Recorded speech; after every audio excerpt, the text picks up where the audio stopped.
I'm going to talk to you about some stuff that's in this book of mine that I hope will resonate with other things that you've already heard, and I'll try to make some connections myself in case you missed them. But I want to start with what I call the official dogma. The official dogma of what? The official dogma of all Western industrial societies. And the official dogma runs like this. If we are interested in maximizing the welfare of our citizens, the way to do that is to maximize individual freedom. The reason for this is both that freedom is in and of itself good, valuable, worthwhile, essential to being human, and because if people have freedom, then each of us can act on our own to do the things that will maximize our welfare, and no one has to decide on our behalf. The way to maximize freedom is to maximize choice. The more choice people have, the more freedom they have, and the more freedom they have, the more welfare they have. This, I think, is so deeply embedded in the water supply that it wouldn't occur to anyone to question it. And it's also deeply embedded in our lives. I'll give you some examples of what modern progress has made possible for us. This is my supermarket, not such a big one. I want to say just a word about salad dressing. 175 salad dressings in my supermarket. If you don't count the 10 extra virgin olive oils and 12 balsamic vinegars you could buy to make a very large number of your own salad dressings in the off chance that none of the 175 the store has on offer suits you. So this is what the supermarket is like. And then you go to the consumer electronics store to set up a stereo system, speakers, CD player, tape player, tuner, amplifier, and in this one single consumer electronics store, there are that many stereo systems. We can construct 6.5 million different stereo systems out of the components that are on offer in one store. You got to admit that's a lot of choice. In other domains, the world of communications, there was a time when I was a boy when you could get any kind of telephone service you wanted as long as it came from Ma Bell. You rented your phone, you didn't buy it. One consequence of that, by the way, is that the phone never broke. And those days are gone. We now have an almost unlimited variety of phones, especially in the world of cell phones. These are cell phones of the future. My favorite is the middle one, the MP3 player, nose hair trimmer, and creme brulee torch. And if by some chance you haven't seen that in your store yet, you can rest assured that one day soon you will. And what this does is it leads people to walk into their stores asking this question. And do you know what the answer to this question now is? The answer is no. It is not possible to buy a cell phone that doesn't do too much. So, in other aspects of life that are much more significant than buying things, the same explosion of choice is true. Healthcare. It is no longer the case in the United States that you go to the doctor and the doctor tells you what to do. Instead, you go to the doctor and the doctor tells you, well, we could do A or we could do B. A has these benefits and these risks. B has these benefits and these risks. What do you want to do? And you say, Doc, what should I do? And the doc says, A has these benefits and risks, and B has these benefits and risks. What do you want to do? And you say, if you were me, Doc, what would you do? And the doc says, but I'm not you. And the result is, we call it patient autonomy, which makes it sound like a good thing, but what it really is a shifting of the burden and the responsibility for decision-making from somebody who knows something, namely the doctor, to somebody who knows nothing and is almost certainly sick and thus not in the best shape to be making decisions, namely the patient. There's enormous marketing of prescription drugs to people like you and me, which if you think about it makes no sense at all since we can't buy them. Why do they market to us if we can't buy them? The answer is that they expect us to call our doctors the next morning and ask for our prescriptions to be changed. Something as dramatic as our identity is now become a matter of choice, as this slide is meant to indicate. We don't inherit an identity, we get to invent it, and we get to reinvent ourselves as often as we like. And that means that every day when you wake up in the morning, you have to decide what kind of person you want to be. With respect to marriage and family, there was a time when the default assumption that almost everyone had is that you got married as soon as you could, and then you started having kids as soon as you could. The only real choice was who, not when, and not what you did after. Nowadays, everything is very much up for grabs. I teach wonderfully intelligent students, and I assign 20% less work than I used to, and it's not because they're less smart, and it's not because they're less diligent. It's because they are preoccupied, asking themselves, should I get married or not? Should I get married now? Should I get married later? Should I have kids first or a career first? All of these are consuming questions, and they're going to answer these questions whether or not it means not doing all the work I assign and not getting a good grade in my courses. And indeed they should. These are important questions to answer. Work. We are blessed, as Carl was pointing out, with the technology that enables us to work every minute of every day from any place on the planet, except the Randolph Hotel.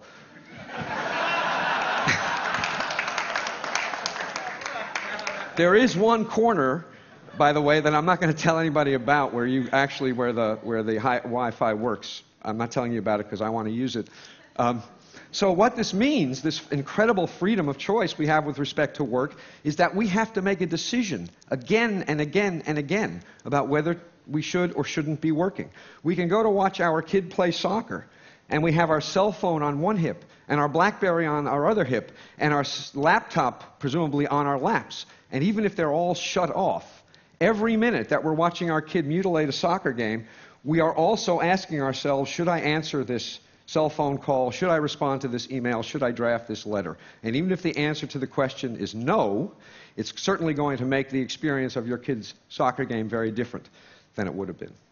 So everywhere we look, big things and small things, material things and lifestyle things, life is a matter of choice. And the world we used to live in looked like this. That is to say, there were some choices, but not everything was a matter of choice. And the world we now live in looks like this. And the question is this good news or bad news? And the answer is yes. We all know what's good about it, so I'm going to talk about what's bad about it. All of this choice has two effects, two negative effects on people. One effect, paradoxically, is that it produces paralysis rather than liberation. With so many options to choose from, people find it very difficult to choose at all. I'll give you one very dramatic example of this, a study that was done of investments in voluntary retirement plans. A colleague of mine got access to investment records from Vanguard, the gigantic mutual fund company of about 1 million employees in about 2,000 different workplaces. And what she found is that for every 10 mutual funds the employer offered, rate of participation went down 2%. You offer 50 funds, 10% fewer employees participate than if you only offer 5. Why? Because with 50 funds to choose from, it's so damn hard to decide which fund to choose that you'll just put it off till tomorrow, and then tomorrow, and then tomorrow, and tomorrow, and tomorrow, and of course tomorrow never comes. Understand that not only does this mean that people are going to have to eat dog food when they retire because they don't have enough money put away, it also means that making the decision is so hard that they pass up significant matching money from the employer. By not participating, they are passing up as much as $5,000 a year from the employer, who would happily match their contribution. So paralysis is a consequence of having too many choices, and I think it makes the world look like this.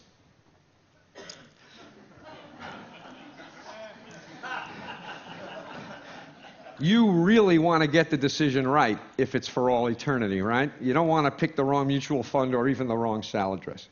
So that's one effect. The second effect is that even if we manage to overcome the paralysis and make a choice, we end up less satisfied with the result of the choice than we would be if we had fewer options to choose from.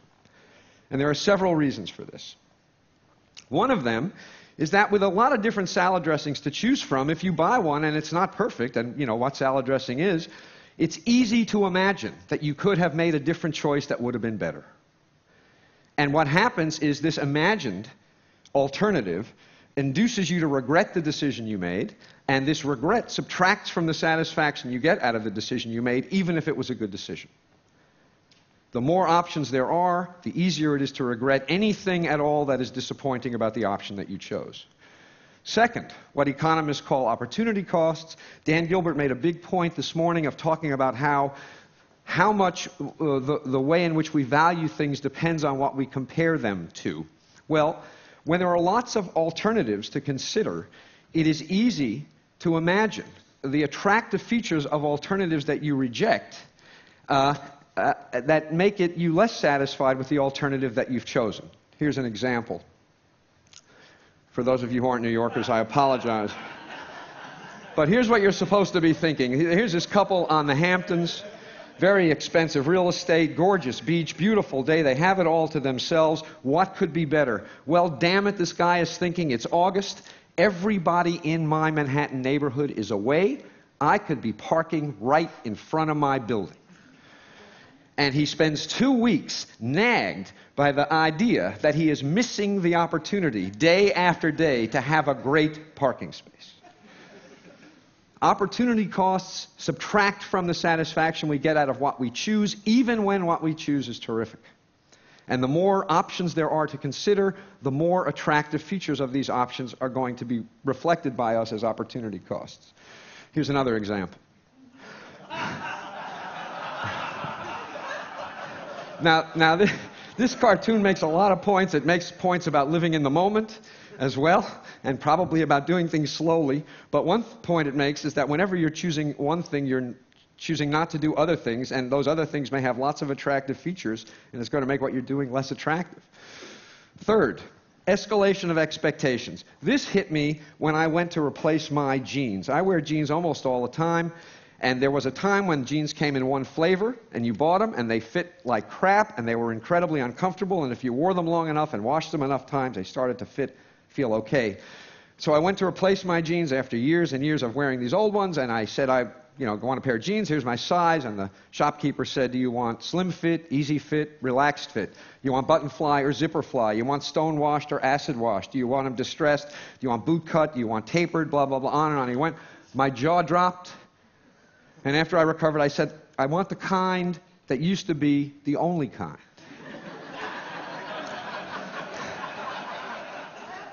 He had no idea what that was.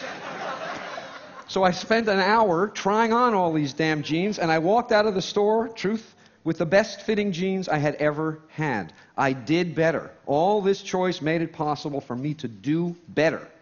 But I felt worse. Why? I wrote a whole book to try to explain this to myself. The reason is,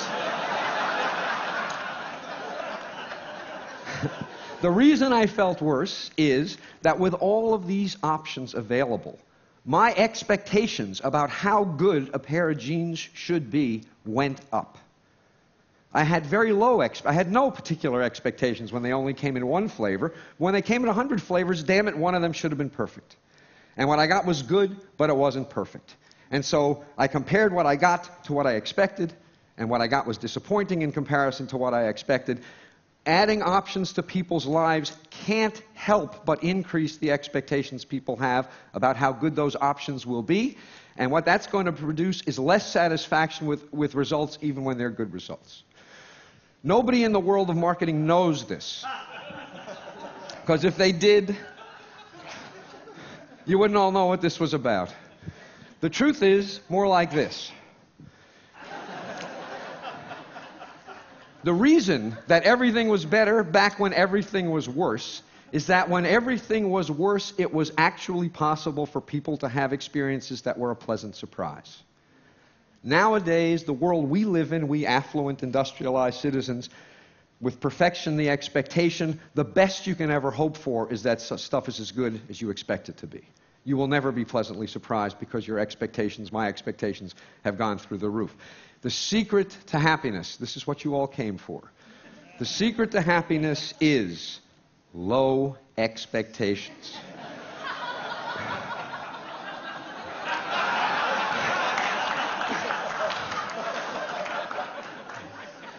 I want to say, just a little autobiographical moment, that I actually am married to a wife, and she's really quite wonderful. I couldn't have done better. I didn't settle. But settling isn't always such a bad thing. Finally, one consequence of buying a bad-fitting pair of jeans when there is only one kind to buy is that when you are dissatisfied and you ask why, who's responsible? The answer is clear. The world is responsible. What could you do? When there are hundreds of different styles of jeans available, and you buy one that is disappointing, and you ask why, who's responsible, it is equally clear that the answer to the question is you. You could have done better. With 100 different kinds of jeans on display, there is no excuse for failure. And so when people make decisions, and even though the results of the decisions are good, they feel disappointed about them, they blame themselves. Clinical depression has exploded in the industrial world in the last generation. I believe a significant, not the only, but a significant contributor to this explosion of depression and also suicide is that people have experiences that are disappointing because their standards are so high, and then when they have to explain these experiences to themselves, they think they're at fault. And so the net result is that we do better in general, objectively, and we feel worse. So, let me remind you, this is the official dogma, the one that we all take to be true, and it's all false. It is not true. There's no question that some choice is better than none, but it doesn't follow from that more choice is better than some choice. There's some magical amount. I don't know what it is. I'm pretty confident that we have long since passed the point where options improve our welfare. Now, as a policy matter, I'm almost done. As a policy matter, the thing to think about is this. What enables all of this choice in industrial societies is material affluence. There are lots of places in the world, and we have heard about several of them, where their problem is not that they have too much choice. Their problem is that they have too little. So the stuff I'm talking about is the peculiar problem of modern, affluent Western societies.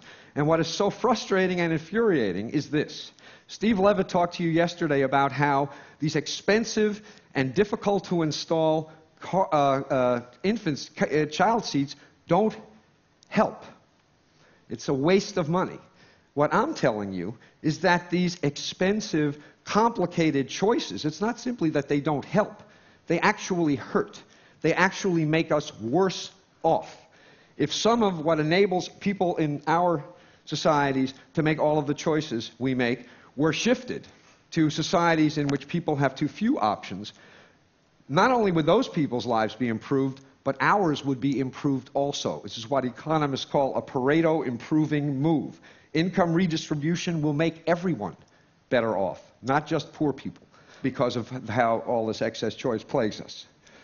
So, to conclude, you're supposed to read this cartoon and, being a sophisticated person, say, what does this fish know? You know, nothing is possible in this fishbowl. Impoverished imagination, a myopic view of the world, and that's the way I read it at first. The more I thought about it, however, the more I came to the view that this fish knows something. Because the truth of the matter is that if you shatter the fishbowl so that everything is possible, you don't have freedom, you have paralysis. If you shatter this fishbowl so that everything is possible, you decrease satisfaction. You increase paralysis and you decrease satisfaction. Everybody needs a fishbowl. This one is almost certainly too limited, perhaps even for the fish, certainly for us. But the absence of some metaphorical fishbowl is a recipe for misery and, I suspect, disaster. Thank you very much.